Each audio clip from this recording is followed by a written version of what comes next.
Good morning students.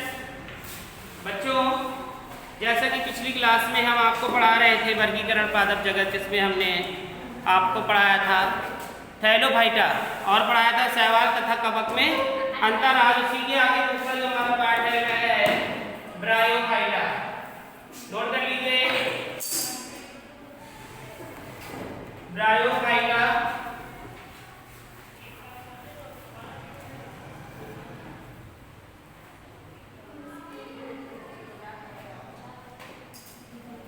Bryophyta. देखिए bryophyta क्या होते हैं, ये आज हम आपको बताएंगे कि इस जो वर्ग के पादप होते हैं उन्हें क्या कहा जाता है? उभयचर। उभयचर का मतलब ये होता है कि वे दोनों में आ जाते हैं, इसलिए उन्हें उभयचर कहा जाता है। और ये थैलोफाइटा से अधिक विकसित होते हैं और ये हर जगह पर रह सकते हैं, हर जगह पर उगाते हैं। लैंगिक जनन के लिए जल पर निर्भर होते हैं, इसीलिए इन्हें क्या कहा जाता है? उभयचर। ठीक है, तो चलिए लिखिए, इस वर्ग के पौधों को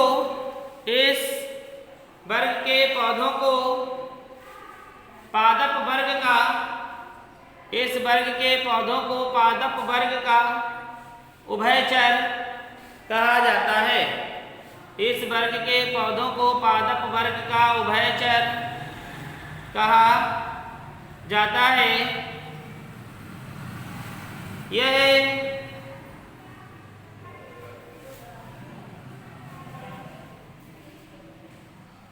पादप कौमा जड़, यह पादप कौमा तना, यह पादप कौमा तना और पत्तियों जैसी संरचना में विभाजित होते हैं, और पत्तियों जैसी संरचना में विभाजित होते हैं। इनमें जड़ों के समान संरचनाएं निकलती हैं, इनमें जड़ों के समान संरचनाएं निकलती हैं।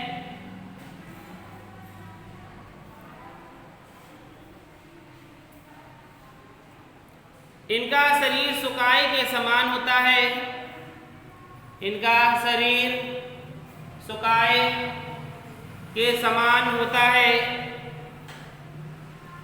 ये स्वापोषी होते हैं, ये स्वापोषी होते हैं।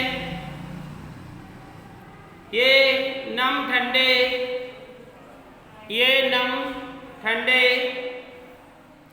तथा छायादार स्थानों पर उगते हैं।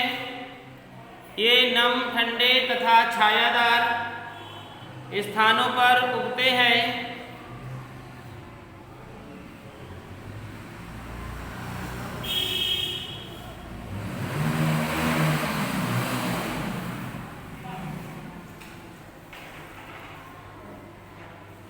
इनके पादप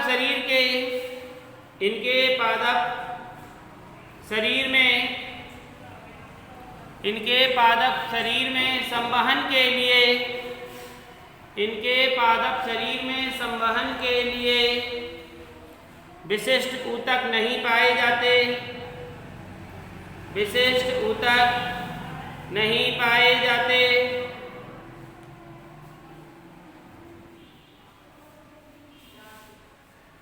इनमें बहुकोशिकीय जननांग पाए जाते हैं, इनमें बहुकोशिकीय जननांग पाए जाते हैं, इनमें बहुकोशिकीय जननांग पाए जाते हैं, जो निषेचन के पश्चात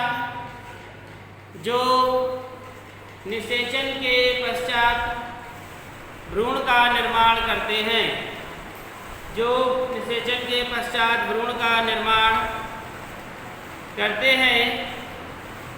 जैसे मॉस का एक पादप होता है, ठीक है, यहाँ पर लैब में रखा हुआ है, हम आपको दिखाएंगे।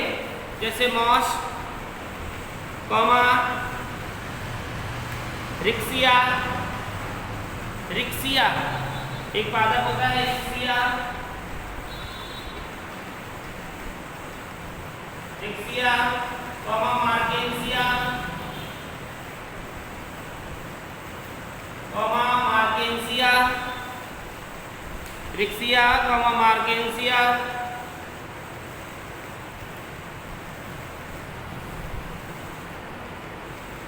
आदि। मार्केंसिया, रिक्सिया आदि।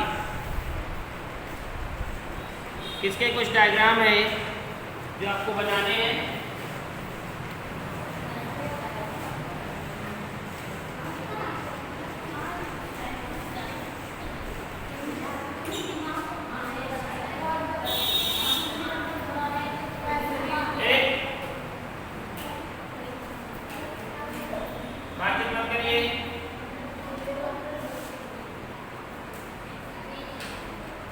तो ये क्या है? रिक्सिया है, ठीक है। ये रिक्सिया का पादप है।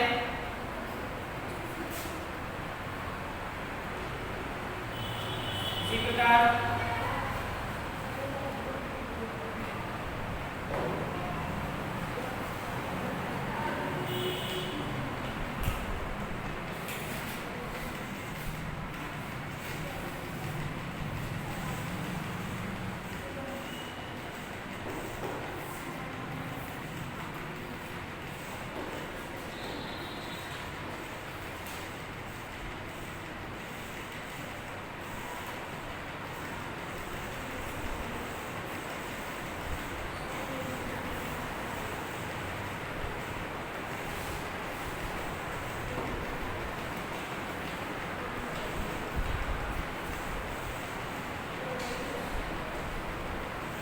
ये है मार्केंसिया,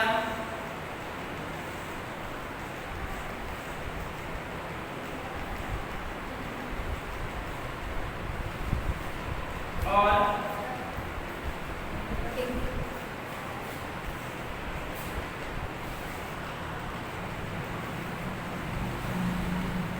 मार्केंसिया आपने बनाया।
फ्यूनेरिया, जिसे क्या कहते हैं?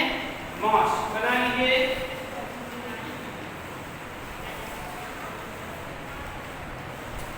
फ्यूनेरिया जिसे कहते हैं मॉस, ठीक है।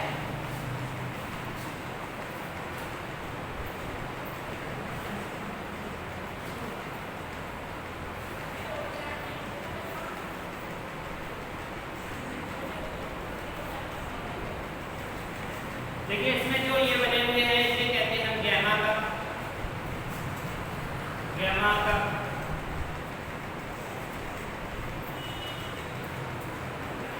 Gamma cup. इसमें इस तरीके से ये मिसल ऐसी लगी होती है जिसे हम कहते हैं गुलाब।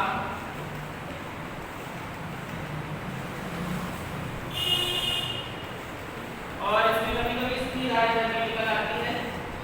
और ये आप देख रहे हैं ये होता है सीटा।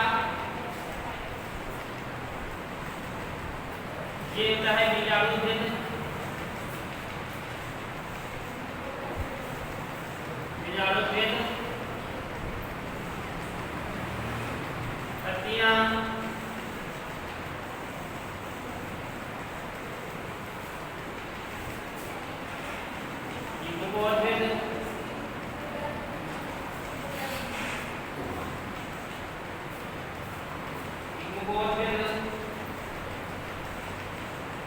ये होती है यहाँ पर मूला,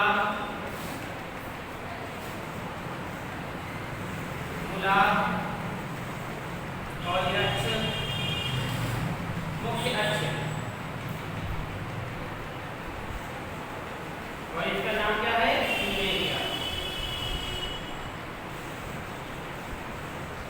नोट कर लें।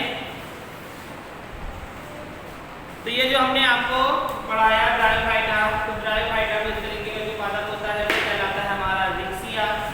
इस तरीके का जो आप देख रहे हैं वे है हमारा मार्किया, जिसमें ये संरचना जो बनी हुई है वह है गैमा कप्पी। इसके जो इस तरीके से निकले हुए हैं ये मूला है।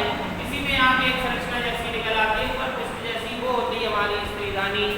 और यहाँ पर आप देख रहे हैं ये पादप सा बना है, यहाँ पर एक पतंग जैसी संरचना दिखाई दे रही है, लेकिन वो क्या है? सीटा है उसका, ये बीजाणुभेद है, ये इसकी पत्तियां हैं, ये इसका मुख्य अक्ष है, इसकी जड़ें हैं, जिसका भाग है वो कहलाता है युग्मकोद्भिद। तो सभी लोग ये बना लीजिए, बन गया होगा सभी का, ठीक है। तो अब इसके बाद आपका ये कंप्लीट हो गया है, जिसका नाम क्या था? ब्रायोफाइटा। इसके बाद आपकी हेडिंग है टेरिडोफाइटा। हेडिंग डाल लेंगे टेरिडोफाइटा।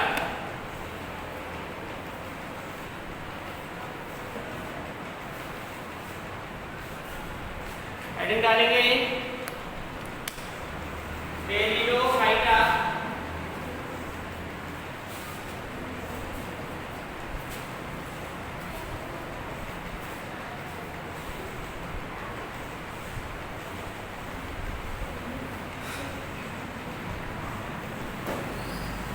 टेरिडोफाइटा।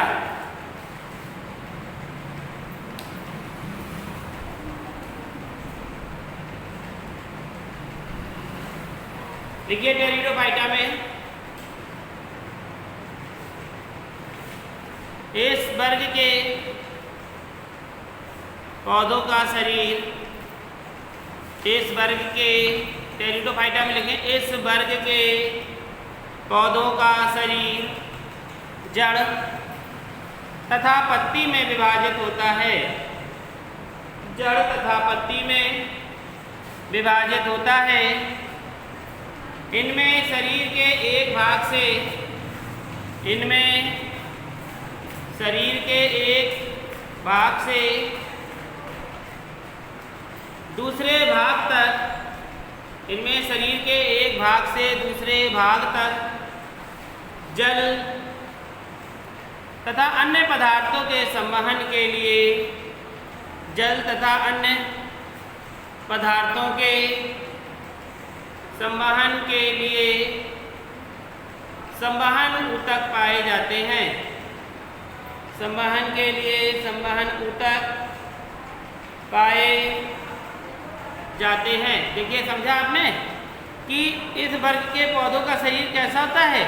तना तथा पत्ती में विभाजित होता है तथा इनके शरीर के एक भाग से दूसरे भाग तक जल तथा अन्य पदार्थों के संवहन के लिए संवहन ऊतक पाए जाते हैं, जैसे जाइलम, फ्लोएम पाए जाते हैं।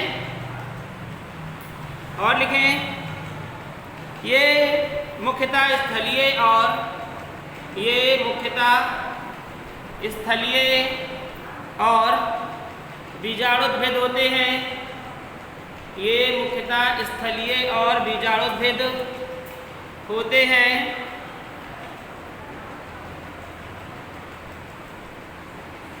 इनमें पुष्प व बीज का निर्माण नहीं होता है।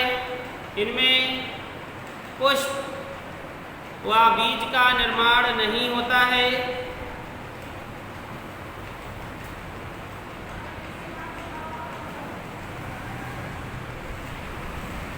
तथा इसके निषेचित अंडे भ्रूण में परिवर्तित होते हैं। तथा इसके निषेचित अंडे भ्रूण में परिवर्धित होते हैं। जैसे मार्सिलिया फर्न, जैसे मार्सिलिया फर्न, हॉर्सटेल आदि,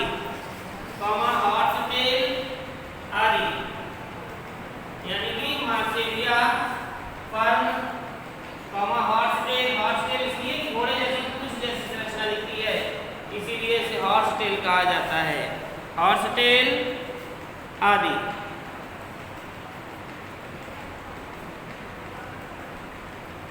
देखिए जो फर्न का पादप है वे अधिकतर पार्कों में, घरों में लोग शौक के लिए लगाते हैं। ठीक है, उनमें कोई भी प्रकार का क्या नहीं होता है, पुष्प नहीं खिलते। तो ये टेरिडोफाइटा होते हैं।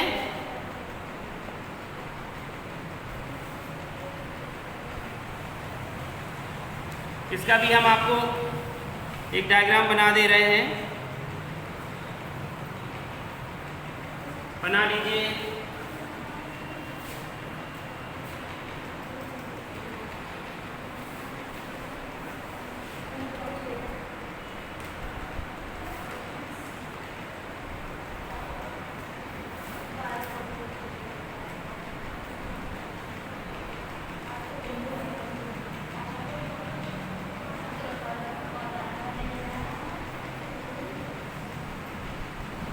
ये देखिए चलनी सी गई होगी, उसी में जब लगा होगा,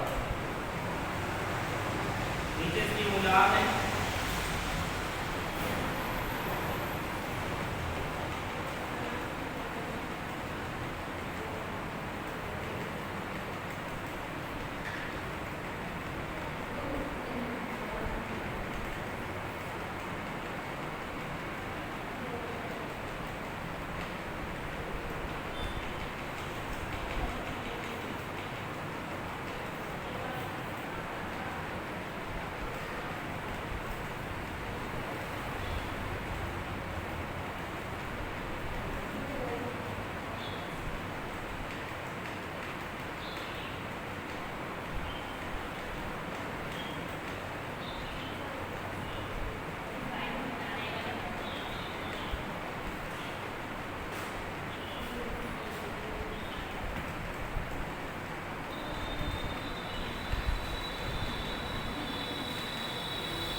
बना लीजिए।